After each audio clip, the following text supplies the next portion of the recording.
নিয়ে সকালে প্রতিদিনের মতো স্কুলে যাওয়ার উদ্দেশ্যে বাড়ি থেকে বের হয় রিকু। তারপর আর ঘরে ফেরেনি সে। অনেক খোঁজাখুঁজির পর ভাঙারপাড় পুলিশ ফাঁড়িতে নিখোঁজ সংক্রান্ত অভিযোগ দায়ের করেন রিকুর পিতা। ঘটনায় বাজারি ছড়া পুলিশ এবং নাগরা পুলিশের সহযোগিতায় শ্রীভূমি জেলার বালিপিপলা এলাকায় অভিযান চালিয়ে শ্রীমৎ দাস নামে এক ব্যক্তির বাড়ি থেকে উদ্ধার হয় সেই নাবালিকা। তবে পুলিশের উপস্থিতিতে আগেই খবর পেয়ে ঘটনার মূল অভিযুক্ত রূপক দাস এলাকা ছেড়ে পালিয়ে যায় বলে খবর। বর্তমানে তাকে ধরতে জোরদার অভিযান চালিয়ে যাচ্ছে পুলিশ। জানবো আরো বিস্তারিত, টেলিফোন লাইনে রয়েছে আমাদের প্রতিনিধি মান্তু। মান্তুটি, কি ঘটেছিল ঘটনাটি এবং কি জানা যাচ্ছে এখনো পর্যন্ত? দেখো ঈশা, গত 11 মে যখন এই মেয়েটি স্কুলে এসেছিল এবং স্কুলে আসার পথেই কিন্তু ফিল্মি কায়দায় সেই মেয়েটিকে তুলে নিয়ে গেছিল সেই রূপক দাস এবং তার অঙ্গপাঙ্গরা। এবং বেশ কিছুদিন পর এই সেই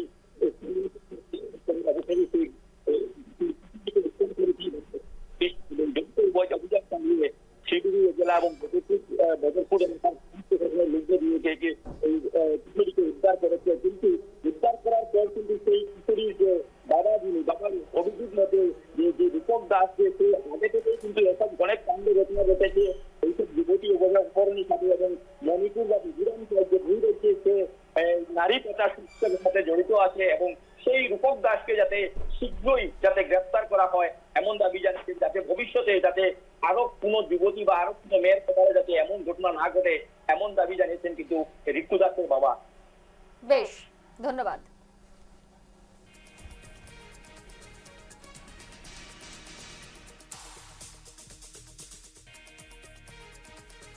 তো স্কুলে যাইলাম, যাওয়ার সময় ছেলেটাই আমার নিয়ে গেছে। কি নাম ছেলের? রূপক দাস, বাড়ি কই? বদরপুর। হে কিভাবে নিল উঠাইয়া?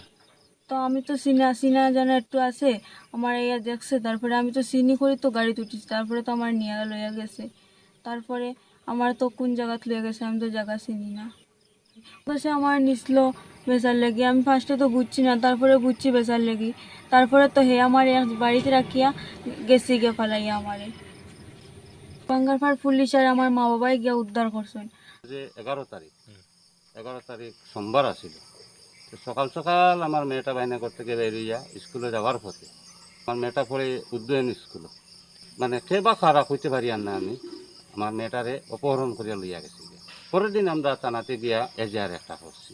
এজাহার করার পরে দিয়ে গিয়া তখন গিয়া রাত্রে 11টার সময় একটা ফোন আয় যে পার্টি যে ছেলেটাই অপহরণ করছে এই ছেলেটা মানে আমারে ফোন করছে। ফোন করিয়া কইছে যে তোমার মেয়েরে যদি আমার সঙ্গে বিয়ে না দেও, তখন আর না হইলে বিয়ে যদি না দেও তো তোমার মেয়েরে আমি খুন